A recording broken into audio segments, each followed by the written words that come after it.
Good evening, everyone. We'll get started in 60 seconds. So hang on tight. We'll be here in a moment. It's good to see some familiar faces. It's good to see some new faces. I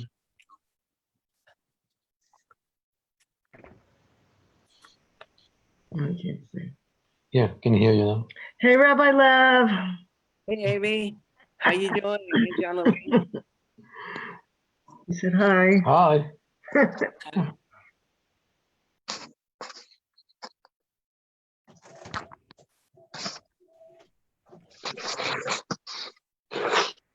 Hello. Hello. Hello. Hi. Hey, do the song, Joseph. Who's that? I will put it on. 69 people. What is? Really? Mhm. Oh my God. Are you going to mute everybody, I hope?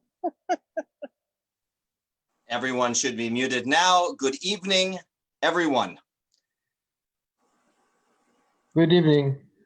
It is our honor, pleasure to see all of your faces, especially now with so much isolation. When we can see so many people together virtually, it's very, very special. So hine ma tov v'manayim shebas achim gam yachad, how beautiful it is to come together for a night of definitely entertainment, inspiration, education. And my name is Rabbi Yisrael Kotler from Chabad of Cary. I want to welcome our co-hosts, Chabad of Raleigh. We'll hear from Rabbi Lev soon, Chabad of Pittsford and Rochester, Rabbi Yitzi. And we are so excited to bring a fascinating topic for us to discuss together and to be joined by my good friend, Rabbi Pinchas Taylor, who not only is a scholar and an author, but also a family friend. He was familiar with our family and the Brofman family from his years of studying at the Rabbinical College of America in Morristown. And I had been looking for an opportunity to bring him to our community. We have one here today. God willing, we'll have an opportunity to bring him in person soon. Tonight's topic is an interesting one. I want to begin with a story. It was a number of years ago. My wife's grandfather, some of you know him, Rabbi Taylor knows him, Rabbi Herson, visited us here in North Carolina and was speaking to our community for a get-together. And there was a question and answer session towards the end. And someone turned to Rabbi Herson and said, do you believe that there are dreams with prophetic messages? Do you believe in that concept that even today there is such a phenomena that exists? And he says, let me tell you a story. And he said, I want to share a story that happened many decades ago. I lost my father at a very young age and was a very painful loss. And I had never dreamed about it, never had my father appear to me in a dream. And life went on. When I was 15, I moved to America. He grew up in Brazil. I joined the Chabad yeshiva in Brooklyn in Crown Heights. And I was a student in the yeshiva. And it was one particular Friday night, I went to sleep. And in the middle of the dream, in the middle of my sleep, my father came to me in a dream. And it was very vivid, very, very real. And my father came to me and said, Moshe, wake up. Moshe, wake up. You have to wake up. You're sleeping too late. Wake up. And it was very, very vivid, very strong. I said, why do I have to wake up? He said, the Rebbe is delivering a Hasidic discourse right now. You need to wake up. The Rebbe is speaking now and giving a Hasidic discourse. And with that, he woke up and he was in a sweat. And he looked around and sure enough, the dormitory was empty. He was a very good student that had rarely slept in, but this morning he had slept in this Saturday morning. So he knew the first part of that dream was true. Now the second part he was not so sure about because the Rebbe did not deliver discourses on a Saturday morning. It was usually in the context of a Hasidic Farbrengen, in the evening hours or afternoon, not 8 a.m. in the morning. But he quickly ran to the rabbinical school, to the yeshiva 2770. And when he got to the room, the door was locked. And he said, why is the door locked? He said, the Rebbe came here a few minutes ago and asked that the door be locked. All the students that were on time heard a Hasidic discourse from the Rebbe. My wife's grandfather shared this story a number of years ago, and he said, after a story like this, I have no doubt that there are dreams that are true and dreams that give prophetic messages. But he finished off by something deeper. He said there's another insight to this story as well, and that is how souls are connected to one another, even in the next world. He goes, my father didn't grow up a follower of Chabad, didn't even know what a Hasidic discourse or the Rebbe was. And yet by virtue of the fact that I was studying and I was connected and I was studying Torah, even in the next world, my father knew that the Rebbe was delivering a discourse, and he left our community with that story. Friends, this is real. The topic that we have tonight, many topics, whether it's Dybbuk, whether it's dreams, whether it's reincarnation, whether it's ESP, all of these fascinating ideas all stem around one idea. And that one idea is there is more out there than just what we see with our physical eyes. A soul enters into a body, and while it's in the body, the physical eyes are the vehicle through which we sense reality. So it's easy to say there's nothing else out there other than what we see with our eyes. But that would almost be like someone who is fishing with a net. And at the end of the day, someone says, no, what kind of fish did you catch? And he says, well, in this particular river, there are only fish that are this big and larger. I didn't catch any small fish. And the fellow was holding a net where the holes were this size. So of course he didn't catch any smaller fish. Similarly, we see things with our physical eyes, and therefore we see physicality, but there is another realm, and that is what we are here to talk about tonight. What does Judaism say about these fascinating topics out there? What is true, what is not true? And I want everyone to feel comfortable asking People are on another channel looking for questions. this meeting. I want everyone to feel comfortable asking their questions. I'm going to bring Rabbi Taylor on the screen right now. And the way we're going to have this program, I want to begin by asking him a few questions. Let's see if we can unmute him and spotlight him. Give me a moment. I think we're good. Yeah, I want to spotlight you as well, Rabbi Taylor. Oh, okay.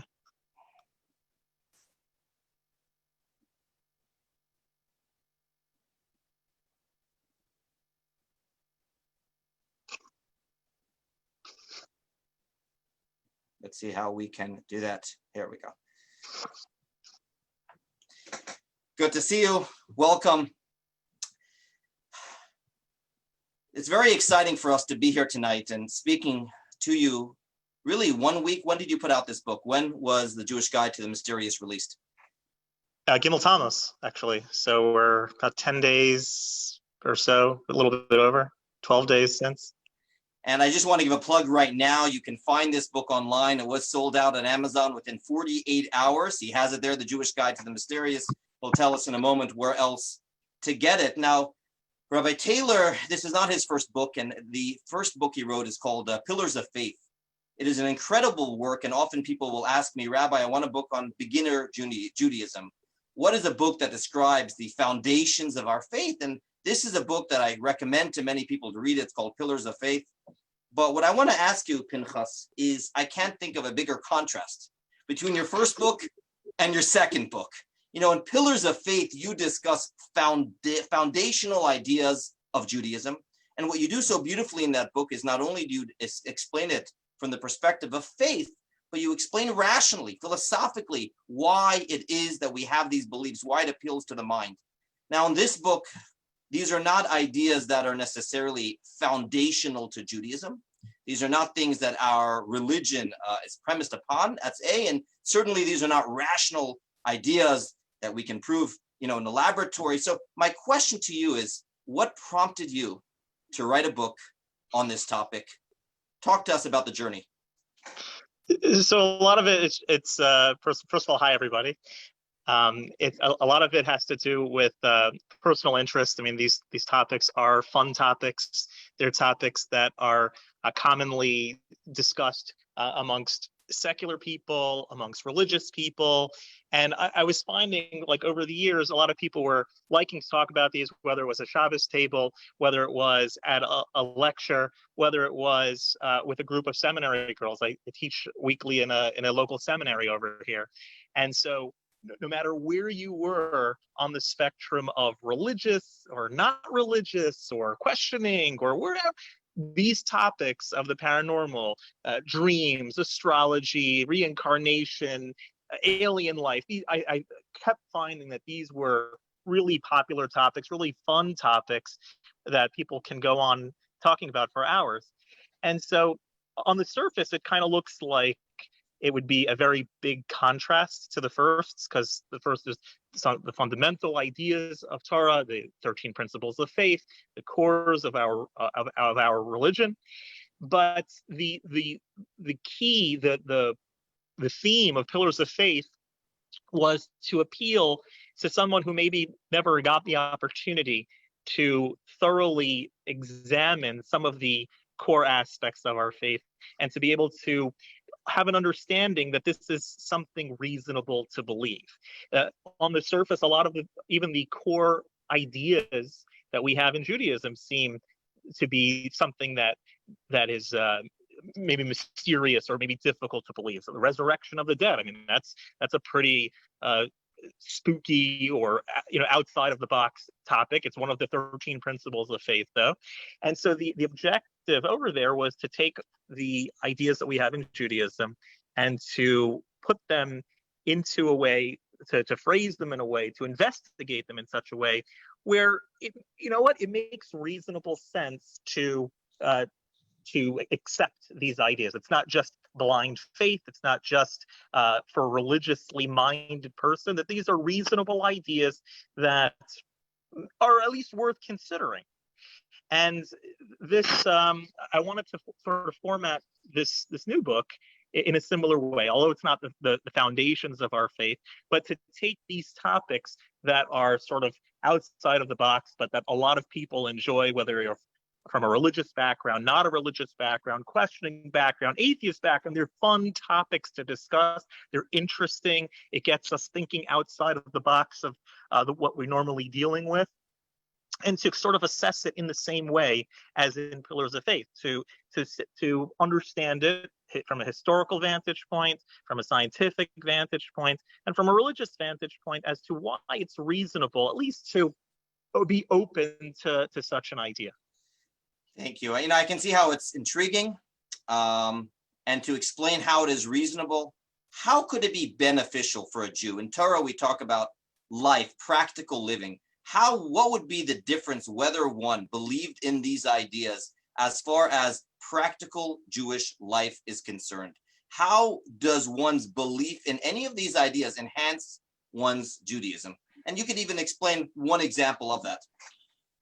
Sure. Well, I mean, the idea of understanding reincarnation, the idea of understanding certain elements of the soul, even ESP, things that are buried within us, certainly emphasizes the idea of the eternality of the soul, the importance of every action that we do. If our soul is eternal, and my soul existed before it entered into a body, and my soul is going to continue existing outside of a body, and my bodily experience for however long it is sort of tangential to the ultimate mission and trajectory of my soul, well, that means I may want to pay extra attention to the things that my soul is doing while it's in my body for this particular time.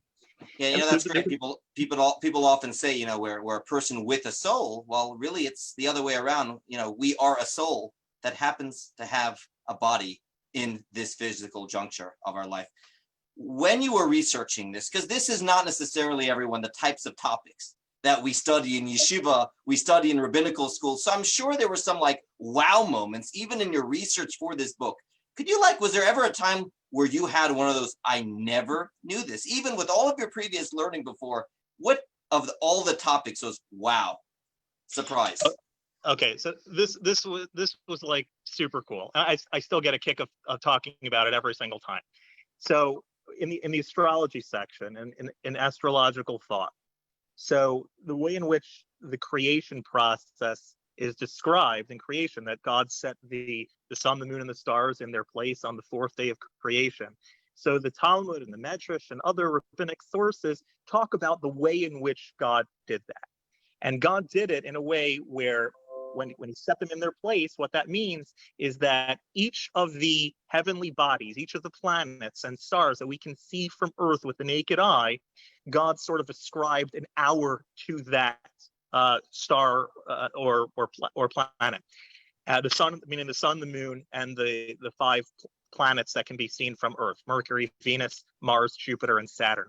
And it says that God sort of set each one of those in its place in hour increments. So the first hour of creation, Saturn was set in its place. In the second hour of creation, Jupiter was set in its place, and so forth, going from farthest from Earth to closest to Earth.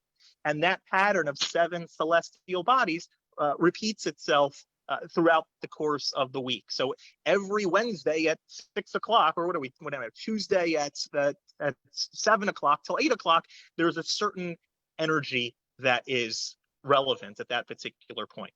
So every hour, whether it's a day hour or a night hour, that's why, by the way, some Hasidic communities in particular who are focused on this, Friday nights tend to try to not make Kiddush between the hours of 6 and 7, because there's a mystical idea that that hour is connected. If you work it out, and the chart is in the book, so if you get the book, you'll have the chart of the whole week. But Friday night, Shabbos, the first hour of Shabbos, from 6 to 7, is dominated by planet Mars, which is said to be a very harsh energy. So when you're sanctifying the Sabbath, to do it on a time that's not during the harsh energy. But here's the kicker. Here's the really interesting idea. It doesn't take a genius to see that the days of our week, Sunday, Monday, right, Tuesday, the names that we use are named after these planets, or named after these celestial objects, right? Sunday is called that because the pagans took this idea and they worshiped the sun on that day. And Monday, Moon Day, was a day that the pagans took it and worship the moon. And some you can see easier in the Latin-based languages. So like Tuesday, it's hard to tell, but Martes, the way you would say it in Spanish, Mars, right? And miércoles, Mercury, and jueves, Jupiter, Thursday. And Friday is Viernes, Venus, and Saturday is Saturn Day. So those are the 7 days of the week. And the kicker, the interesting thing is why, okay, I understand that the pagans took this idea, they were dedicating worship to one of those 7 celestial forces on that day. Well, Sunday was the sun, but why those days to that particular heavenly object? In other words, why is Sunday the first one? Or why does it go in that order? So if you look in the Jewish astrological chart of all of the hours and the way that God set it up in our tradition, if you look at the first daylight hour of each of those days, the 6 a.m. time, right, the first daylight hour of each of those days, you'll find Sunday, sun, Monday, moon, and that was like a wow moment. It was like, that's so cool. Look where they got it from. And it also shows just how ancient and old these texts are that we're studying. We just passed well over 100 Zooms on this call right now, probably 200 people listening, more on Facebook. When you talk about reincarnation, when you talk about souls, astrology, ESP, there's 2 types of people. There are, and obviously there's a spectrum in the middle, but there's certainly those people that are more spiritually in tune. I can just speak for myself. My wife feels things, sees things, and senses things that I do not. That's just the way it is. And amongst all of the people listening today, if you are that type of person. I want you to speak to the other extreme right now. I'm sure out of the 102 people on here, there is the other extreme. I see something, then I see how real it is. But this just doesn't talk to me. I don't sense, I can't feel, I can't understand, I can't relate. A is, how do you resolve that? And B is, are there things you can do in your life to better relate to these ideas if you're not that kind of person? Right. So I would say that I would be on your track, that I tend to not be that type of person. You'll notice the style of this book is a much more sort of academic style than like, I feel it. At the same time, there, no matter what your predispositions are as far as your ability to feel, your sensitivity in different areas, you could also recognize that looking around, there are people who have a sensitivity in areas that you may not have a sensitivity. Let's take it even just on an emotional level. There are people that are better with, they have higher IQs, but not such great EQs, right? Their emotional, the way they relate to other people, less, not so great. Then there's people who have a great EQ. They have just this natural talent and sensitivity. They can sort of feel the gestures and the body language and everything. And so when they're interacting with people, they have a very good relatability. And they may have less IQ. Then there's obviously the best portion would be to have both. And some people have talents and excel in different areas, even on a very easily seen way. Now, as far as spiritual sensitivity, we have to know that there are people that do have this sort of feel. Now, whether that's perhaps an overdeveloped sort of emotional sensitivity, meaning they since they have such a powerful understanding, a powerful connection force emotionally, that would certainly overflow into their sort of spiritual recognition, their spiritual way that they maybe perceive things or understand things or experience things.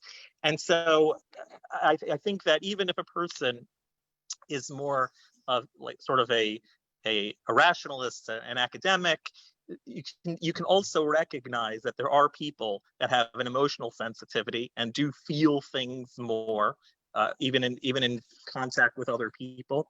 And we have to at least be open to the idea that in a spiritual sense, or in things that are unseen, that they can have a more of a spiritual sensitivity, or more of a sensitivity to as well. As far as developing these attributes, I think anything can be developed. Social skills can be developed, and so your emotional sensitivity. But ultimately, like we learn in Hasidus, that the more a person sort of understands something, and the more the person gives themselves the opportunity to process what they understand, the more we begin to feel things, and the more sensitive that we become to these things. And so, learning more is certainly the first step in having the spiritual or the sensitivity in other areas as well. And I'll turn this over to Rabbi Yitzi. We'll start with the questions we received from the field, but just to finish off on a personal note, you spend hundreds of hours researching this book. Have you started noticing things differently after writing this book, feeling things, observing things? Any differences? I would say that there are times where I'll let myself sort of be consumed. Since the time I'm a little kid, just looking up at the stars at night, and I think a lot of people have this feeling, even if you're not, if this is not your forte in your life, looking up at the stars at night to think about how small you are, to think about what's out there, and to let that mind kind of just experience that. That's something that I remember from even just being a little kid. There are other times where I've noticed just certain things when doing a funeral, for example, officiating at a funeral, thinking more about the eternality of the soul and sort of what's being experienced on a spiritual level. And that has honestly led to a bit more emotion at something like a funeral as well. Someone who I may not even know, just the family perhaps needed a rabbi, and I happened to be the one that they called. But to have a meaningful and emotional connection with the family because of understanding what's going on with the soul and taking the time to sort of process it, I think it has helped a bit. Right, and then that would be true for all of us over here listening, reading the book, thinking about these ideas, and I think chewing over them then you will be able to develop that taste inside of you. So we are now going to turn to questions. We will begin with the questions that we received via email. However, also use the chat box. Rabbi Lev will be going through it, and the questions, if we have time as part of the program, will be included as well. Rabbi Yitzi, why don't we begin with the questions that we received? Okay, do you hear me well? Yeah, I'm looking for Rabbi Yitzi on my phone. I saw Rabbi Yitzi earlier. There he is. Okay. All right. So, Rabbi Pinchas, Rabbi Taylor, question number one, we're gonna group this into two categories. One being, we advertised tonight, three topics. When people see your book, they'll notice there's many more topics. But we spoke about what does Judaism have to talk about ghosts, dibbooks, reincarnation. But a lot of questions came in. And I think it's great that we have, very specific questions, but you'll get to all those ideas, I think, within those questions. So number one is, what is consciousness? That is the question that is to be determined. Exactly what its function is. It's sort of the way that I understand it, at least from a Jewish concept, a Jewish perspective, is consciousness is sort of like the interface between the soul, which is inconceivable, and the world in which we live in. So it's sort of like the bridge point between the inner world and the outer world. And it's something that is a reality. It's something that is interesting in the sense that one of the things that Rene Descartes said, and I always found this to be like an amazing point, and just a very interesting point. Rene Descartes said that it's more likely, it's easier to prove that there's a God that exists than that the world exists. And he was talking in relation to dreams. He says, when you have a very vivid dream, you can sort of experience everything that's going on in the dream internally. You can, through your consciousness, you can be aware of things. You can see things. You can hear things. You can feel things. It's very palatable. However, that's just your consciousness. That's just your mind sort of telling you that these things are happening to you, but they're not actually taking place on a physical level. He says, so when it comes to the world, how do you know that what's going on in the world is not just an expression of your consciousness? How do you know that you're really feeling and that you're really seeing, and that it's not just your consciousness telling you that you're experiencing these things?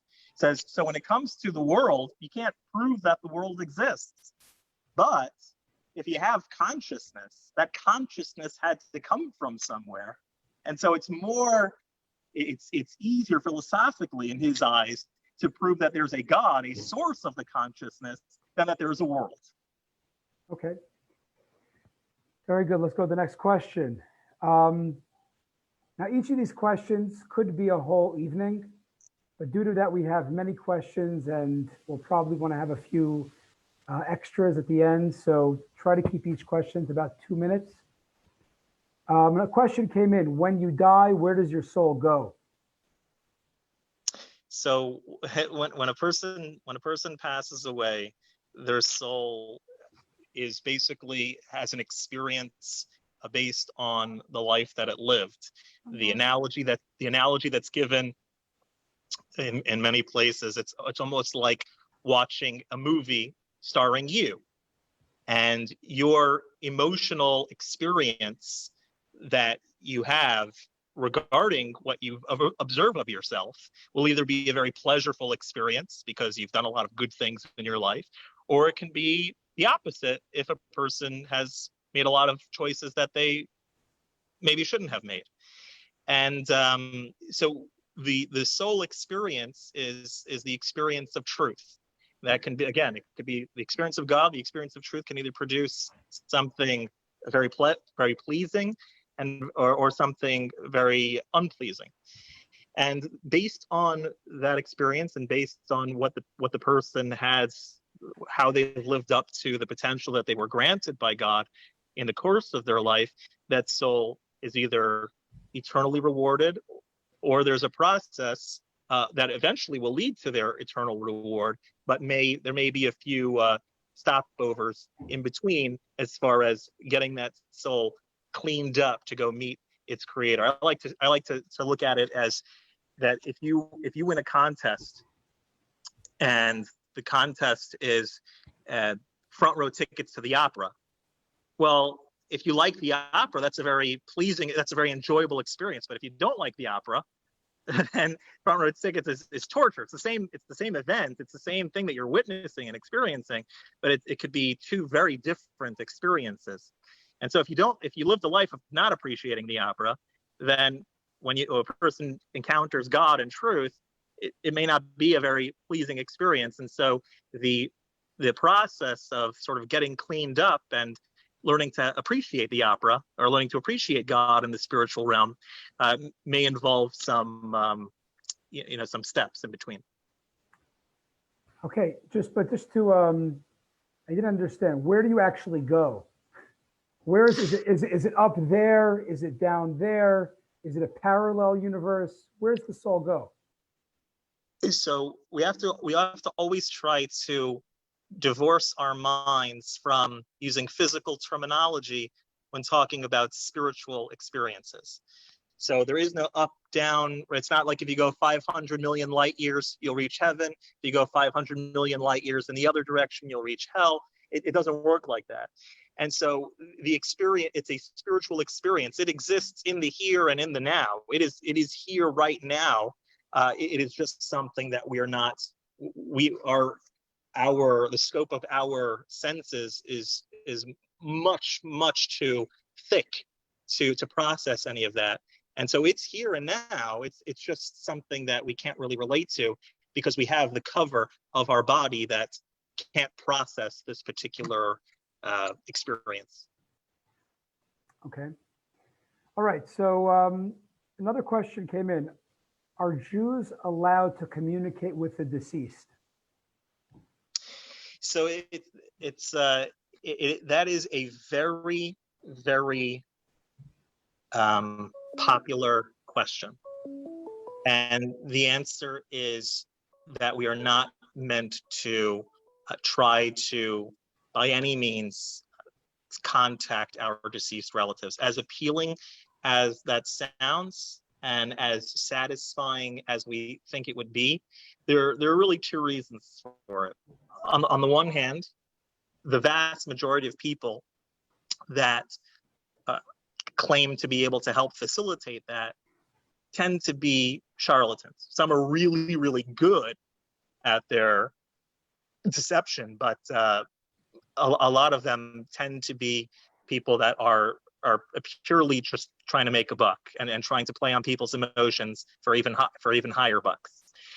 If you did find somebody who for sure, like let's say that there's the 1% or the half of the 1% that for sure knew the way to do it and was not a charlatan and didn't want money and all of the externalities of what the person would have to gain can be eliminated, it would still not be acceptable according to the Torah, because we're supposed to live in this world.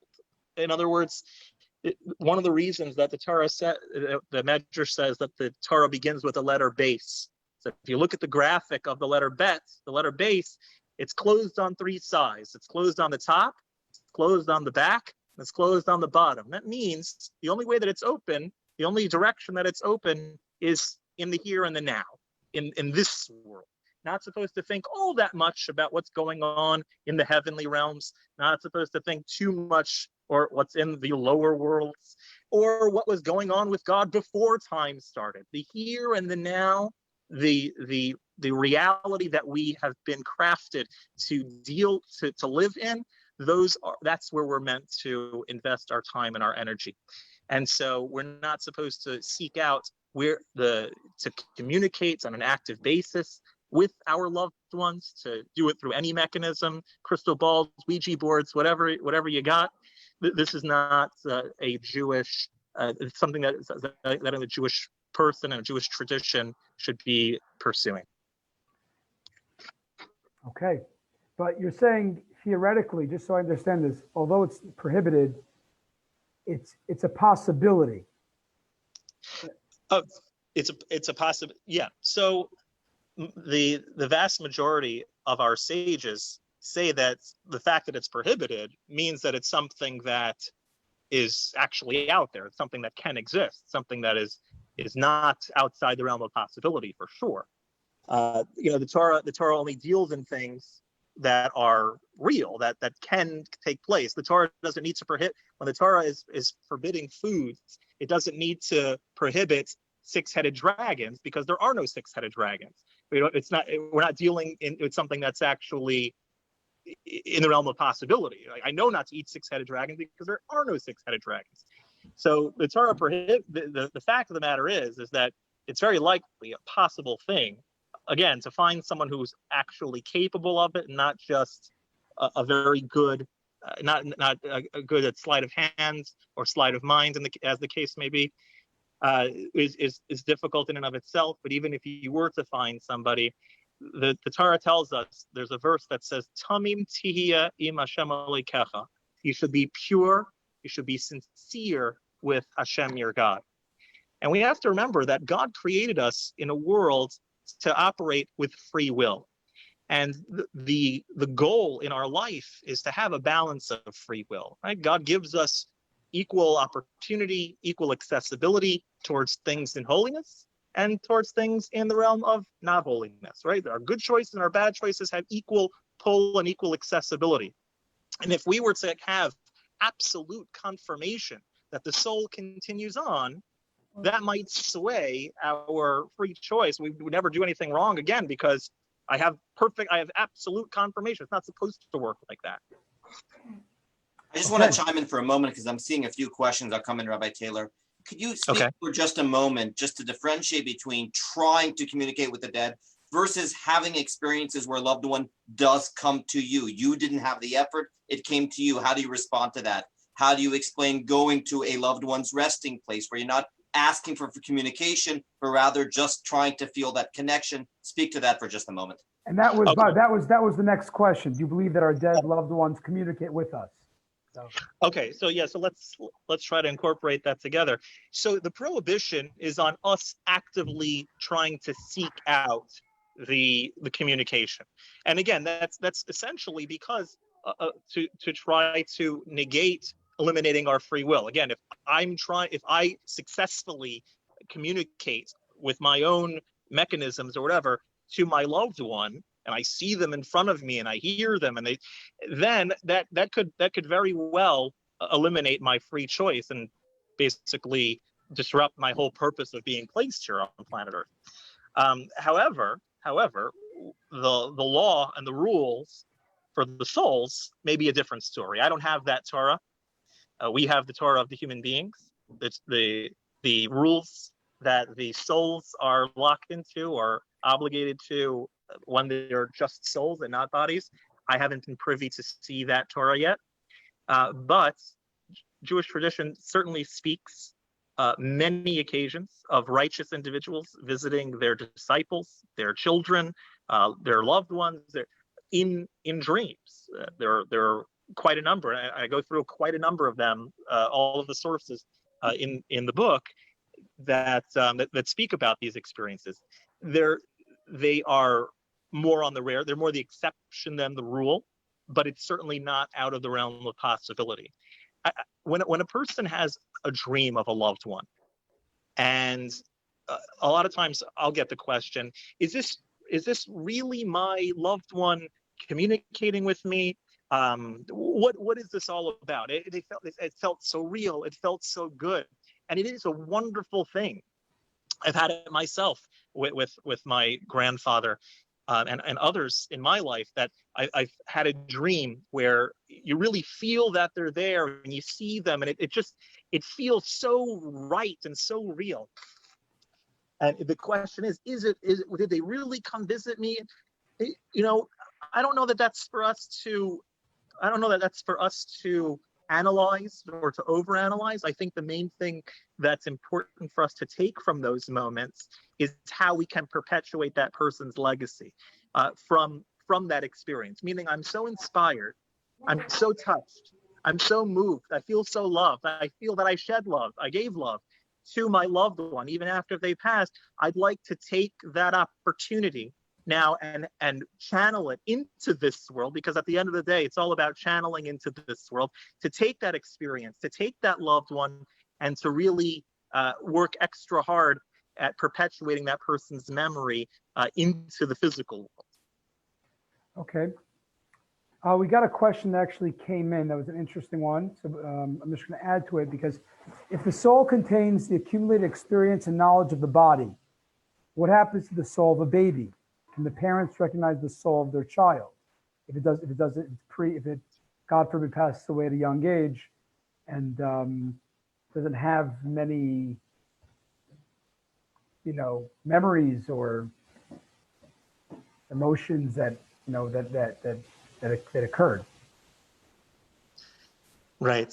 So the soul, what the soul works with in the next world, when the soul leaves its body, after a person passes and their soul leaves their body, it can take time for a soul to shed sort of the physical attachment that it had to the physical world. Imagine, you're in a place for 70, 80, 120 years. You can feel a connection with it. It's like your house. When you move out of your house, you still feel, when you pass it, you still feel an attachment to it, a remembrance of it. There's still that connection with a young person who, God forbid, does pass away. As far as the physicality that they're shedding, it's not going to be a very long process. That person, that child, that young person, very likely was very pure, had accomplished in prior lifetimes, perhaps almost 90, let's say 99% of everything that its soul needed for its ultimate perfection. It only needed perhaps just a little bit of time in this world to fix something, to be involved in some way that allowed it to reach its ultimate perfection. Okay. I want to jump to another. We spoke a lot about the soul, the typical way the soul passes on, and the way we retain a connection. Reminds me of a story that the Rebbe wrote a letter to Arik Sharon, or to another Israeli family that lost a child in war, and said the father was bereaved, and the Rebbe said something to the effect of, if you knew that your child was far away, safe in the location, but you could send packages, would that give you comfort? And would you send packages? And the parent, I forget if it was Sharon or someone else, but said yes. And the Rebbe said, when you send mitzvahs, which are essentially spiritual energy, it's very much like sending a package to your loved one. So it fits very well with what you're saying, that the soul really just retains a connection, but it's all spiritual connection. So having said all that, you write in your book about ghosts and dibbuks. Now, that seems to be not a very Jewish concept, because the way you're describing souls is really a very pure, godly persona energy that goes to a world of truth. And for all of us that grew up with a good dose of American, pop culture, ghosts are very almost physicalized and stuff like that. So, what is there any concept of that, or is that just a very non-Jewish understanding? What? In other words, is there any idea of ghosts and or dibbuks in Judaism and Jewish sources? So the book doesn't focus all that much on dibbuks, doesn't really talk about dibbuks all that much, because I didn't want to open a can of worms to talk. To do that, there would be other topics that would need to be discussed as well. And, quite frankly, maybe there'll be a second edition or something. I don't know, but we didn't go into it very, very much in this particular. There are sources in Torah tradition about the idea of a ghost. Now, we were joking the other day about Ghostbusters. It's not like that. We always have to be careful when talking about any spiritual matters, that we don't get locked into the images that we may have read in books or seen in movies or depicted in paintings. people say all the time, do Jews believe in hell? And the people come with the statement that Jews don't believe in hell. Well, I wouldn't say that, but not the hell that you saw in the movie. It's not the hell from Dante's Inferno. It's not with goblins and devils and pitchforks and lava. It's a spiritual experience. And so when it comes to ghosts, there are texts. This is not a very widespread or this is not standard Judaism, as Rabbi Cutler was saying earlier. This is not what we tend to dissect in yeshiva, but there is a concept that if the soul sort of if there's some sort of tragedy that the person's passing it happens in a sort of quick and tragic and surprising type of way, that sometimes that energy can sort of remain in that time and space for a little bit of time, as a sort of confusion. This is not necessarily something that can even be seen with physical eyes. We don't have to. It's not white sheets, floating around. There was a girl in the seminary that I teach at once asked me about how scared should she be of ghosts. She saw a documentary or something about ghosts or hauntings or whatever. I mean, these are totally popular, completely popular topics in the culture right now. So she said she was at someone's house and she was watching TV, and she asked how scared should I be of ghosts? And I said, not very. There's a lot more negative effects of some of the things that you can watch on the TV on the other channels than you should be worried about yourself than the effects that ghosts are going to actually have in your life. This is a spiritual energy that we're talking about, but there is a concept that a spiritual energy can linger in a time and place for a particular amount of time if it happens in that particular way, or if there's some sort of reason why that soul, that energy would be drawn to that particular place. Okay. In general, just correct me, and you've done a lot of research. It seems to me that everything in Judaism, whether it's heaven, whether it's the concept of purgatory, whether it's this idea of a lingering spiritual energy, it's all moving forward to give the soul a connection to God in a eternal way. It's all part of like rehab for the soul. That's right. It's not like eternal damnation or just a wandering circle forever. No, God's not out to get us. That's not a Jewish idea, that God is sort of looking for ways to penalize us and looking for our mistakes. God sees us as the spectrum. God sees us as a ladder. When God revealed himself to Jacob, our forefather, what was the dream that he showed him was the image of a ladder. And it's interesting that in Hebrew, the word for ladder, as it's written in the Torah and those passages, has the same numeric value as the word for Sinai. Sinai, our connection with Torah, is also like a ladder. Our spiritual connection is like a ladder in life. And God is looking to always ascend us, even after we've passed and after our soul is sort of reaping the benefits, reaping the reward, and being cleaned up in other areas. This is only for the sake of the ladder, for the sake of ascending to a higher and closer place with God. Okay. All right, now let's move into reincarnation. So we had a question, but first of all, what does Judaism, in 2 minutes or less, have to say about reincarnation?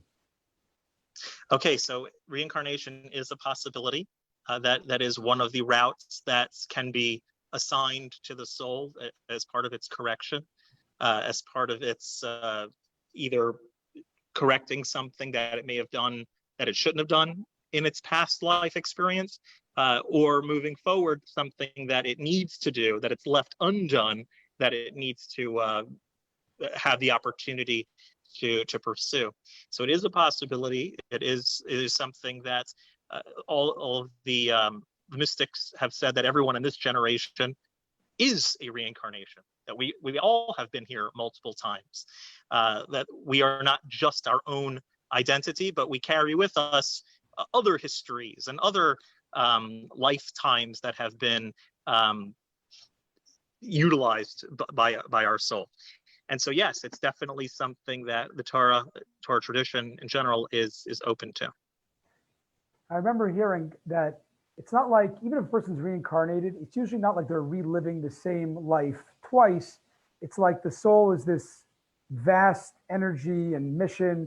And if part of it gets accomplished in a previous life, the unfinished mission is saved over to the next lifetime. But it's not like you're the same person exactly living over twice. It's parts of a general soul in each lifetime. Is that correct? That's right. Yeah, it's kind of like a bonfire that you can light many different candles from. So even though you have 10 candles that are lit from the same bonfire, okay, so they all have the same soul root source, but they're 10 unique and distinct candles that you can light up 10 different rooms with. So having said that, is it permissible to be hypnotized to regress to past lives? It was a question that came in. So it's an interesting question. There's a lot of people who have kind of Brian Weiss is very popular. Many people have probably dabbled in his books. He's very popular. He's actually from South Florida.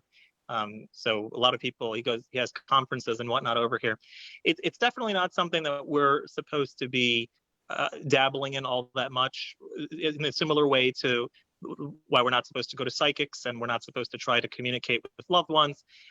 Knowing the future, or knowing what's going on in the upper worlds, or knowing what was going on in our past life, we always have to remember the letter base. Our primary focus as Jews is to focus on the here and the now. There are some sources that say that it's not even something that can be found, because it's something on a soul level. It's not something perhaps that even those who claim to have this hypnotic ability to do these things, not necessarily something that they can access. But even if it could, it's not really relevant for our particular soul mission. It's more something that people like to do because of curiosity. I wonder if I was Abraham Lincoln in my past life. It's more for the thrill of knowing who was I and what would, and as Jews, our main focus should be on our life mission in the here and the now, which there are, by the way, many of the Jewish sages give us a very clear hint as to what our life mission is, as to what we need to be focusing on, particularly in this world, based on our prior incarnations. And because some people try to listen, I know that when a person goes to someone who's going to hypnotize them into their past life, I know that there's this, just it's kind of cool. It'd be kind of cool to know I used to live in the 1700s, and this used to be my lifestyle, and I had a horse and 2 kids, and it's kind of interesting. But some people try to say, well, the real reason I want to know is because I want to know where I should be focusing my attention, where I should be focusing my life and my concentration in this life, because I want to know where I failed in my prior life. So the sages give away to do that, where you don't even need to regress into your past lives. And that is, find the things in your life that are part of the Torah that are most difficult for you. Those are the corrective measures that a person has to focus on. So if the Torah tells you to be generous and you are by nature, you're stingy, right? That's an area you got to work on yourself. If the Torah tells you that pork is prohibited, but you just love the taste of bacon, that's an area that perhaps you need correction. When we have an overemphasized area in our personality and our character traits that is particularly strong, a struggle, a challenge that's particularly hard-hitting, that tends to be an area that is of most necessity for us to be concentrating in our life. Not in distinction to everything else, but as a primary focus. Thank you for a very practical tip. I'm sure there's other practical tips, but that was, how do you know your life mission? In particular, notice that which is harder. That's what your soul is here to further its accomplishments. All right, I'm just going to do 2 more questions, and then I'm going to turn it over to Rabbi Lev Cutler, the other Rabbi Cutler Sr. Next question is about near-death experiences. What are your thoughts on seeing the light during a near-death experience or seeing the light without having come close to a near-death experience? Is this real? Is it just like a mental trick? So I really like the concept of near-death experiences because it's not something that was asked for. It's not like you try to induce this state. Typically, these are things that happen. Some sort of tragedy happens to a person is knocked unconscious, a person is on their deathbed, whatever the case may be, there's a very serious situation where the person, beyond their control, they didn't ask for it, is sort of allowed to see past the veil of the physical world temporarily and is able to remember it when they return to their senses. And I go through a lot of stories that only all documented, all by medical professionals, about some of these instances, and it's very difficult to just sort of dismiss it as mental games. The state in which a lot of these people were at during the time of after being pronounced dead and remembering hearing them being pronounced dead. There's a story off the top of my head. It's particularly interesting when people in the medical field who started off as major skeptics are moved by experiences dealing with patients. And so one of the founders of hospice philosophy is a woman by the name of Elizabeth Kubler-Ross. She's basically the icon of founding hospice care. And she used to be a very big skeptic, not believing in an afterlife, not believing in the eternality of the soul. And that changed through spending time sort of helping people to pass away in a peaceful way. And one of the stories that she writes about, and it's written in the book in more detail, but this was a man who was blind. He had been blind in his older years. He had sight in his younger years, but was blind, completely blind in his older years, and was being operated on, was declared dead. And when he awoke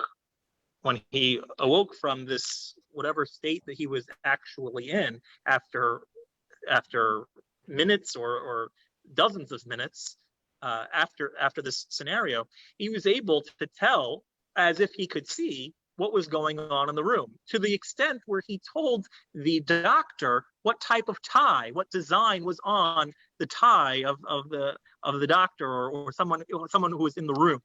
And so with colors and pattern and whatever it was, and this does indicate that at least it's worth being open to the idea that we may even have stories that have been told, experiences that have happened to people that go beyond the typical what the five senses can perceive. Okay. There's a few more questions that came in the chat, but I'm going to allow Lev at the end after talking about the dreams and ESP. I do have one question that I think is very important to address that came in the chat is, we should have mentioned in the beginning, what are your sources for your book and all this information? Just, give us an idea of where it's coming. Is it your personal opinion? Is it your findings? Is it documented somewhere about Jewish views on soul, and all the other supernatural? Sure. Well, if you have read my book, Pillars of Faith, I'm not a personal opinion type guy. My personal opinion is really irrelevant on what the actual reality is. This book was written over the course of 5 years as an investigation into each of these unique and interesting topics, and trying to really get to the core of it. And so each subject is examined from a historical, from a scientific perspective. In the course, there's 1,600 footnotes that all of the sources, anywhere where I got any bit of information is all listed in the book. You can go look into it yourself. You can do further exploration in the same sources that I was looking at when I read it. We're talking dozens and dozens of books, hundreds and hundreds of academic essays over the course of 5 years went into this. So, and the goal was not to reach a particular conclusion, wasn't to prove one way or the other, was to try to give as best as possible sort of how you can see it in a reasonable way, why it is reasonable. So for example, there's a chapter on alien life. Well, you have two groups of people that are really into alien life. You have the alien life people that are you know, we tend to look at them more as like the fringe conspiracy crowd that are, you know, into crop circles and finding, and that's fine. That's one group. And then the consensus among most secular scientists is that there's extraterrestrial life out there. And so the goal in the chapter was to sort of bring it together. What evidence is there to show that there is? What evidence is to show that there is not? What is the Jewish view in that? What might be some motives in why someone would believe in it? What might be some reasons why someone would not believe in it?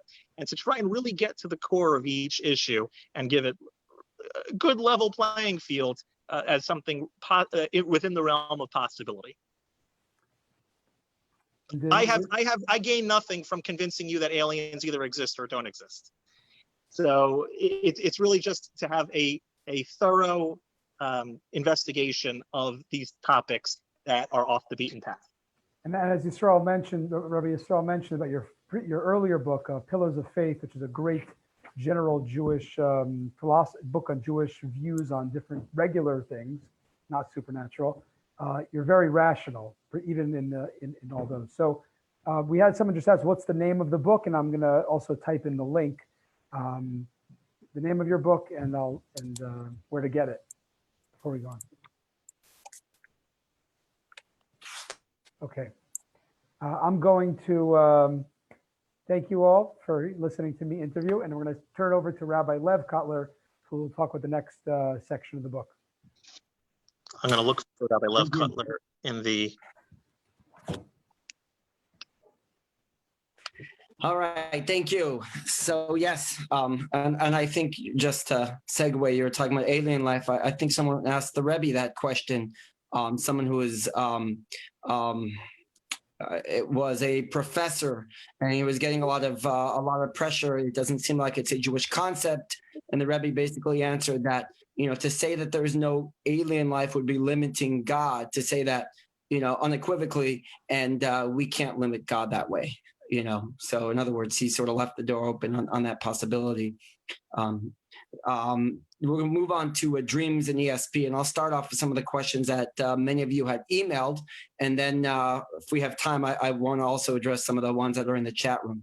So the first question that we have is, are all mediums or people who supposedly communicate with, this is under 1 second. This is both dreams and ESP, so just make that clear. So are all mediums or people who supposedly communicate with the dead or have ESP in the same class as what is forbidden in the Torah? Or is there any distinction there? So yeah, I would say that there's a distinction.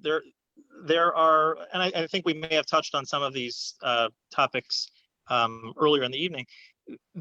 There are people that are actively trying to make this into a business, make money off of it, and there are people who maybe have good intentions but are not skilled in these things.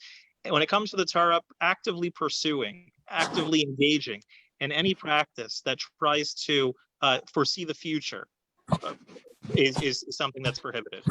That's through any mechanism. That's through any sort of ritual. That's through Ouija boards, crystal balls, astrology, trying to view the future. There are some relevant and good elements of astrology that can be used to assess things like personality and perhaps where your inherent proclivities may be. But when it comes to trying to predict the future, any means is something that would be prohibited, because again, it negates your free will. It's that is ultimately what we're trying to preserve. When it comes to ESP, not in the sense of trying to predict the future in an active sense, trying to say like tomorrow you will have X, Y, and Z. ESP does exist or can exist through magical means, which is, again, is prohibited by the Torah. But a certain degree of ESP can even be found in people who are not, didn't ask for it. Almost like we were talking about before, there are people that have more emotional sensitivity. That this is just an inherent talent that they have. They can connect with people easier. They have a certain relatability and can even perceive things beyond what the physical senses would be able to deduce, because they have that certain sensitivity, and based on their assessment of your body language and your intonation and your eye contact and whatever it is, that they can deduce certain things that are actually true based on that sensitivity. So ESP, there are people, and the chapter on that does elaborate with footnotes and whatnot onto the sources in Jewish tradition, that aside from the realm of holiness, of foreseeing the future in the way of prophecy, or in the realm of divine intuition, lesser degrees of divine intuition by very holy, righteous people, you do find throughout history that there are people who are, unlearned, not necessarily even the most high caliber in righteousness, who did have a certain ability to see more than the average person. So this isn't something that he asked for, that he's trying to finagle. This is something that he was born with, and that is a possibility. And just to chime in, and again, to differentiate there between telling the future and those people using their skills to advise and to encourage people to use their skills, how would you go about differentiating there?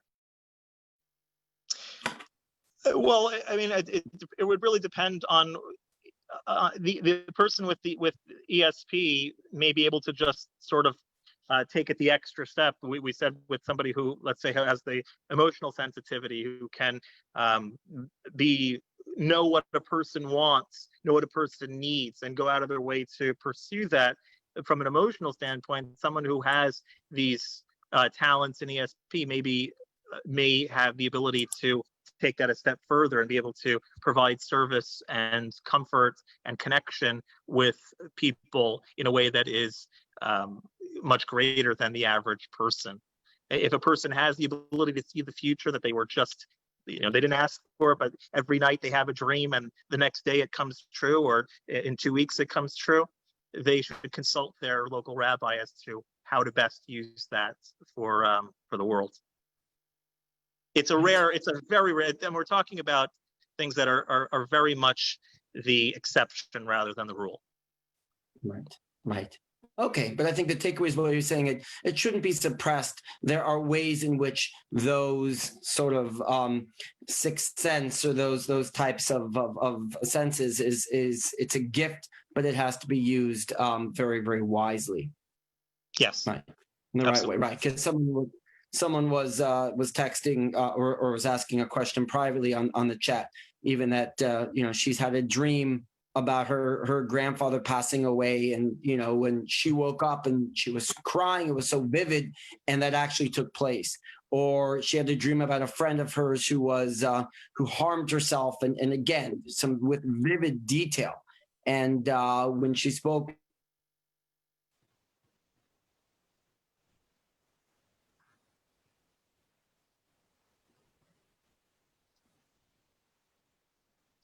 Rabbi Lev, we can't hear you. Rabbi Lev? utilize that ability. His Wi-Fi, Mike. Yeah. Okay. All right. And the same question, what do you do when you feel like you know what will happen? I guess the question would be, how would you act on that? So I think it depends on the scenario. I think it depends on the situation. There's an interesting thing to be aware of that may not even be something completely spiritual, but there are many things that we pick up on that we're not even aware that we're picking up on. So, for example, we might question to ourselves, why did I dream about this person, this friend that I had in summer camp 20 years ago. I haven't thought about them in 20 years. Is there something to that? And sometimes we are confronted with stimuli that we're not even aware. So we could be walking in the supermarket and there could be a song that's playing over the speaker in the background that we're not even consciously aware of. And so our brain is hearing it, and maybe it hasn't heard that song in 20 years. And the last time it heard that song was when you were in summer camp that time. And so it will stay with you. You're not even aware that you heard the song. You're not even singing. You're not singing along. You didn't. If someone were to ask you, was there any music playing in the supermarket today? You may not even. You didn't process it, but your brain is picking up on things, sounds, smells. Smells are very powerful. That these are bringing stimulation to the brain, bringing reaction to the brain. The brain is processing them and connecting them with prior memories and experiences. And you can have a connection with those things, even not from a spiritual standpoint. You have a dream about somebody that you haven't thought of in 20 years because, again, you walked past somewhere and you smelled a cologne that person used to wear. These are things that can come from a variety of places, and we have to be aware of that as well. As far as how to deal with it, as far as how to utilize it,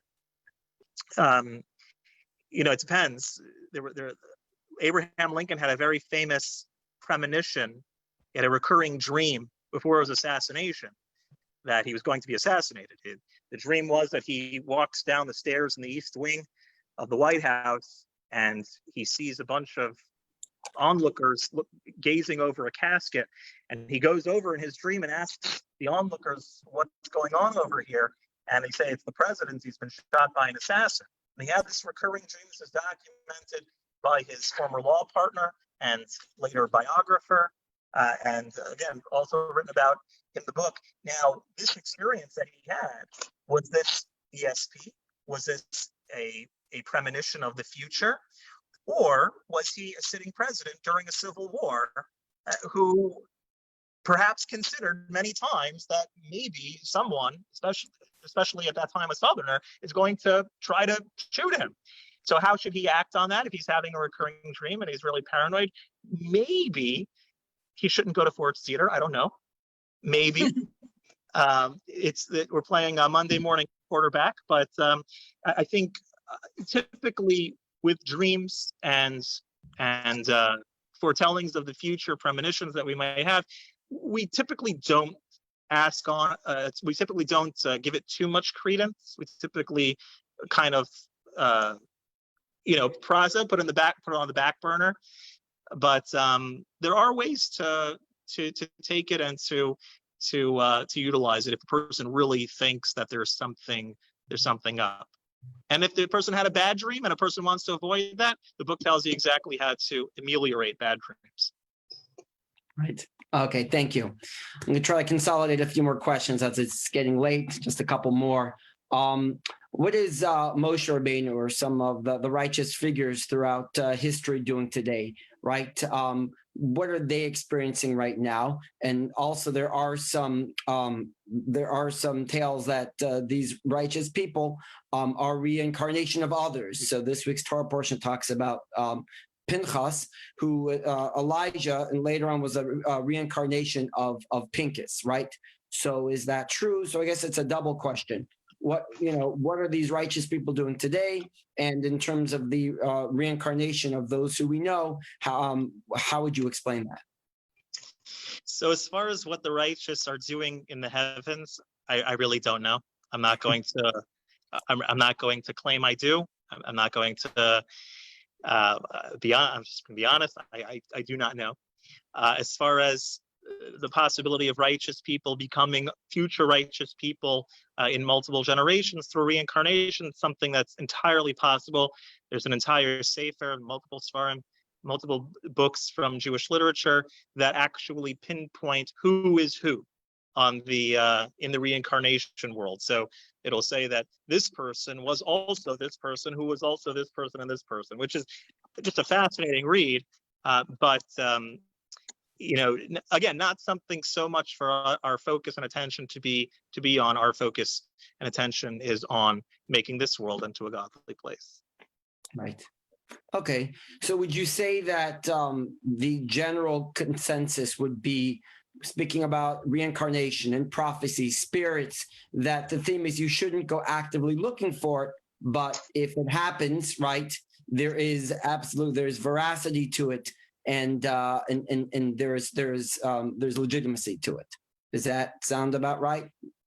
It could be that we could say that it's open. We're open to legitimacy behind it. Not every person who claims to have psychic abilities, if they tell you something, should you go invest in that stock necessarily?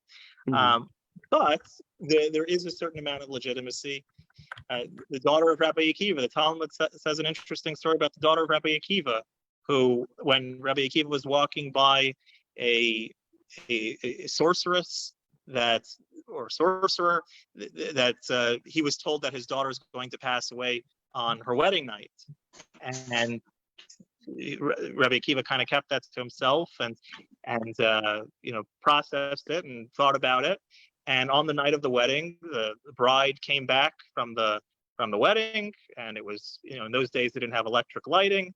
It came back to a dark house. She took the pin from her bridal veil and stuck it into the wall. Like that was how they used to hang coats or hang your clothing back in the day. Stick the needle into the wall, and she went to bed.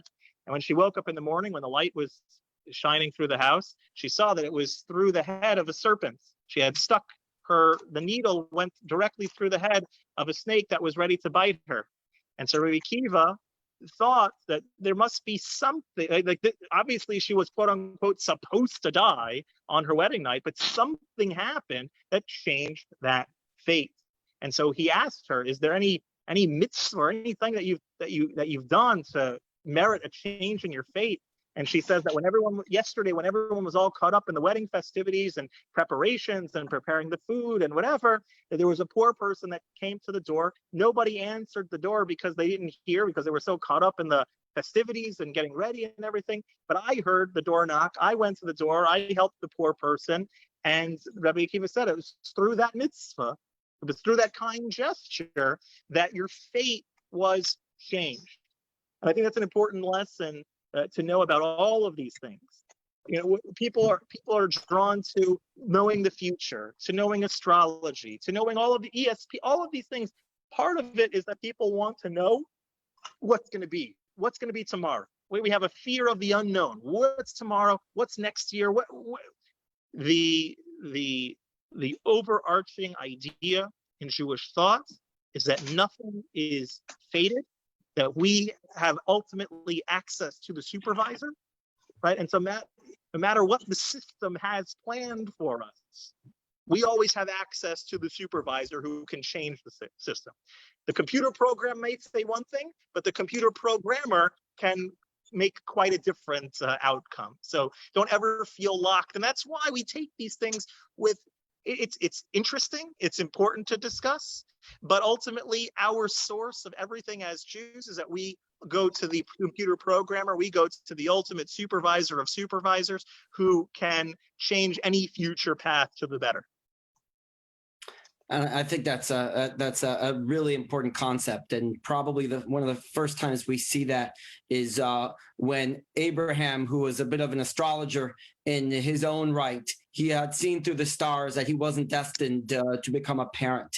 And when God gave him this blessing that he was going to be a parent, and he told God, well, it doesn't seem like it's in the stars. God, so to speak, lifted him up and said, it's time that you realize that there is, you're not bound by astrology, you're not bound by the stars, but you're ultimately bound by, what God is able to accomplish. And we should never underestimate, or we should never attribute the reality to anything like that, anything outside of that, whether it's, tarot cards or fortune tellers or necromancy or anything like that. I think that's a very, very important concept. And I guess I'd also say that, yes, there's a lot of legitimacy. I heard a story of someone who had passed away, lost a child, And you can imagine the grief that this parent had. And he was at a talk of the Rebbe, and the Rebbe in the middle of this talk sort of had this look, kind of looking away for a few moments, and then gazed at the parent and says, you know, your child is in Gan Eden and is smiling. In other words, yes, absolutely, the soul continues. You should realize that, like you said, the best way to be able to communicate is by doing a mitzvah, by always being able to take that spiritual gift, and that's such an important thing to remember, that Judaism ascribes so much importance to the practical. And while there's a lot of legitimacy in all of this, what we choose to do, the mitzvot, the studying, the learning, the helping others, that's the best way that we can connect to those loved ones, we can connect to God. And because there is no force that is outside of God, there's no force that is independent of God. And so we should never feel that we are at the mercy of any of these other external forces, because ultimately everything is connected to God. Anything, Rabbi Taylor, that you wanted to conclude with? I really, really appreciate so much of what you said and shared, and I know that the link to your book here is on the chat box. Anything else you wanted to close with tonight, this evening? Well, first of all, what link do you have there? Because I just want to make sure that it's that they still have books over there. Okay, this one was from I think it's from Rabbi Heine shared it. Farmdeals.com /store Jewish Guide. It's from there. It's not in Amazon. They're out. I just spoke to the. He told me today he had Shlomo Goldman. Oh, he did. Okay, good. Then go to him. Yeah. If for some reason he's out or whatever, you can feel free to be in touch with me or be in touch with one of your rabbi here on this chat. I'd be happy to send another link or another option for you to get the book. I think the closing thought is this thought that we kind of touched on at the end over here, that a person, as interesting as all these topics are, and as intriguing as some of these thoughts might be, we have to recognize that at the end of the day, that is the system, and that is the program. But we always have access to the computer programmer. We have access to God, who is the ultimate supervisor of supervisors, who can change any which way. We are not stuck in the system. We are not confined by anything. Ultimately, everything that we have in our life is subject to only get better, to change for the better at any moment, but in the blink of an eye. And we should be happy and excited about that, and seek to enhance our connection, our open connection with our Creator, and that will lift us up in ways that we cannot even imagine. Thank you so much, Rabbi Taylor. I deeply appreciate your time tonight. I just want to also encourage everyone here that if there are questions that were not answered, feel free to reach out to Rabbi Lev, to Rabbi Yitzi, to myself, your rabbi, and say, hey, I would love to explore this particular topic further.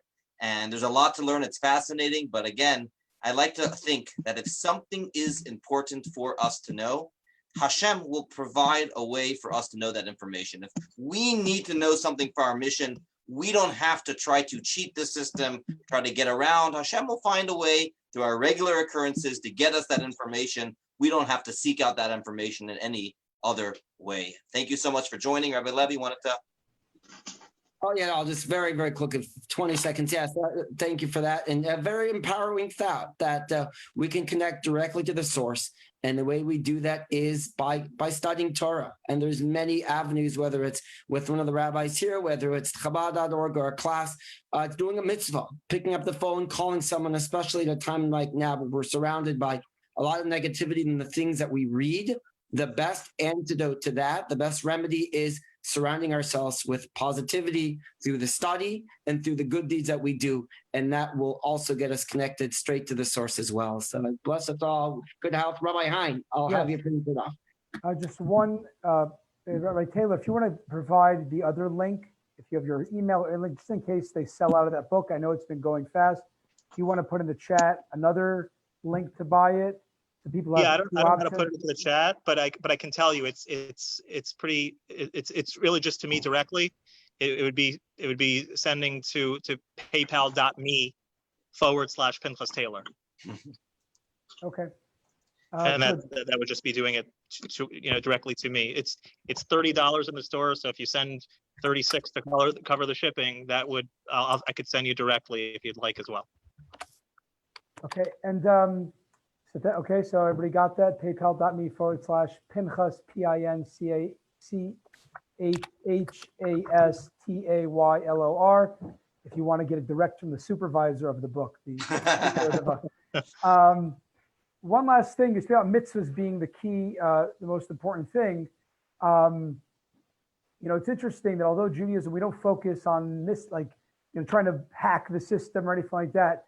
We do the mitzvahs because we believe in a creator, and the creator sets up the mitzvahs to give us a healthy, productive, meaningful, mission-fulfilling life. It's interesting to note that the Rebbe made when people would have problems and ask for advice, the Rebbe would always advise to check mezuzahs and tefillin, not as a hack, but just as a sort of a natural way. Mezuzahs are when we do mezuzahs, we're plugging into a healthy body of life in Judaism, and mezuzahs for the house, tefillin for the heart. Anything you want to comment on that about? Although we don't focus on spooky stuff, that is a very real thing. There's every mitzvah that we have has a real spiritual energy attached to it, and each one is sort of like a unique cord that we attach ourselves to God. Imagine a rope of 613 strings that are interwoven into this powerful rope, and every time we connect on a mitzvah, we are attaching ourselves in a more firm way, in a more real way, with our Creator, with God. Thank you. Thank you, everyone. Have a good night. Thank you, Rabbi Taylor. Beautiful to see so many faces here this evening. We look forward to seeing you, Be'ezras Hashem, in good health, God willing, in person real soon. Bye-bye. Amen.